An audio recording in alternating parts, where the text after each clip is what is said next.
I was starting to get a little bit nervous about my garage floor cracking and dropping over 400 pounds on it while deadlifting. So I started looking into various deadlift platform options, and stuff from Rogue was like $1,000. So I decided to build my own home gym custom deadlift platform that came in at $260. Now, that $260 does not include the customization I did here, which I will cover in another video. But if you also just wanted to do the standard 4x8 platform that would cut off right here, then that would only cost you about $235. But with my rack here, I wanted to extend all the way into the wall so I could use it for squats as well, and just giving it a better overall aesthetic. So let me know down in the comments if you're wanting to build the standard 4x8 platform or have something a little bit more integrated like this here. I got these 3/4 inch rubber horse stall mats from Tractor Supply, and everything else I got was from Home Depot, or I'm sure you could get at Lowe's if you prefer shopping there. Not sponsored by either, but I have links in the description for everything that I use here so you can easily find it. But now let's get into how to actually build this thing. First thing you're going to need to do is measure out the size of your platform depending on where you want to put it. If you're wanting a basic 4x8 deadlift platform, then you can simply skip this step because you won't need any special measurements.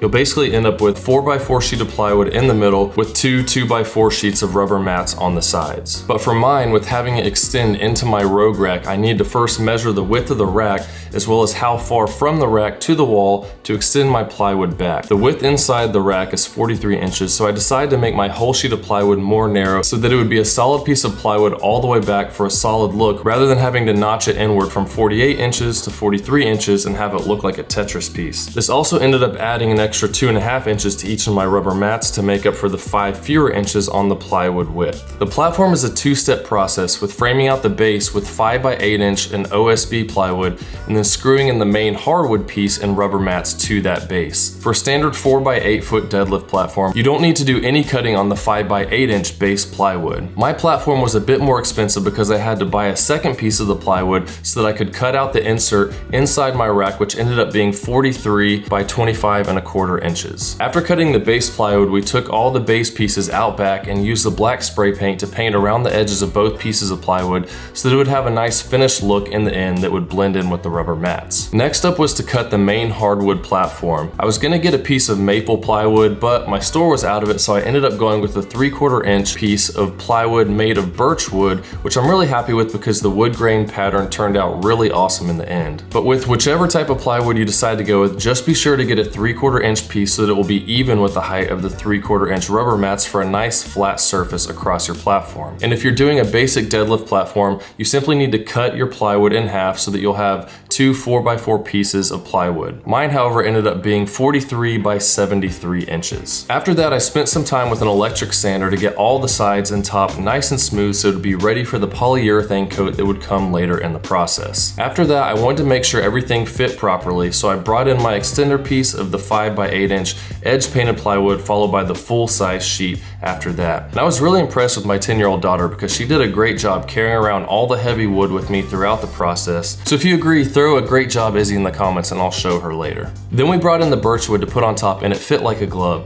This is where it started getting more fun because you can start to visualize what the end result was going to look like. And it was pretty rough doing all this work because it was nearly 100 degrees out and we were constantly sweating during the process. I had my large fan running constantly, but it pretty much just felt like hot air being blown on you. The next step was to cut the rubber horse stall mats. And the easiest way that I found online to cut these was to measure out how much you need, clamp them down really tight with some 2x4s, and then use a new sharp X-Acto knife or something similar. Carefully make your first cut evenly down the wood and then continue cutting through that same mark about 3 or 4 times. Each time I went back to cut, I'd step on the rubber mat to reveal the previous cut line easier, which made it really simple. If you're doing the standard 4x8 foot deadlift platform, just measure out 2 feet of rubber mat, clamp it down, and then cut away. Then turn it around to do the same to the other side so that you at least have one side on each piece that's an exact straight cut. In my case, I cut each of the sides to 26.5 inches. Next up is to make sure they fit properly on the platform, and these things are really heavy to carry by yourself, especially before you cut the smaller pieces off. After you get both pieces on and confirm that everything is lined up properly, you'll get a first glimpse of what your final product is going to look like. Next thing I did was go ahead and screw the rubber mat into place after ensuring everything was spaced the way I wanted. However, I only put screws along with the finishing washers on the outside edges so that I could still move the inside some if necessary. You can space them how you want, but I ended up doing 2.5 inches from the outside edges, and then I'd put one screw a quarter the distance lengthwise and widthwise from the sides on each of the ends. After that, I did a bunch of measurement tests for where I'd be standing for various lifts and had a couple weeks to wait for the custom stencil I ordered to come in for some customization I wanted to do to mine, which I'll have a separate video on if you want to see that process.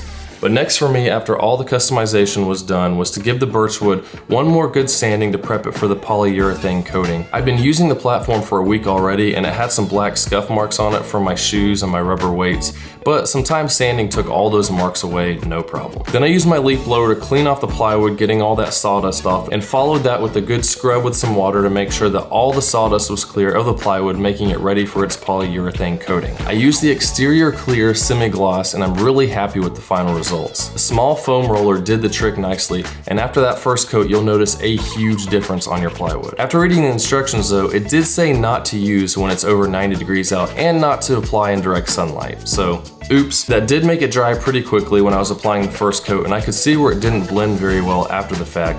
But some heavy coats later on took care of that. I brought it inside the garage to finish drying, and after about 4 hours, I applied the second coat. After that second coat dried, I went ahead and pre-drilled holes in the birchwood so that it would be ready to screw into the base plywood after the final coats. I waited another 4 hours before applying the third coat that I laid on really thick, and was pretty happy with how the final result was looking. That darker, shiny look really brought out the texture of the wood along with the logo. But don't be stupid like me and do it in an enclosed space. I was trying to keep the heat out, but ended up inhaling so much of the polyurethane fumes that I woke up with an extremely bad headache the next day, and it lasted for over half the day. But anyways, after letting that dry completely overnight, I then pulled the plywood base out of my rack for an easier installation. I got some wood glue, which is probably a bit overkill at this point, but I figured it wouldn't hurt. I spread along the base plywood before moving on to finally putting the customized birchwood on top. I had my wife help me this time because I didn't want my daughter to feel bad if she slipped and dropped the nice piece. Plus, I didn't want to risk that happening either.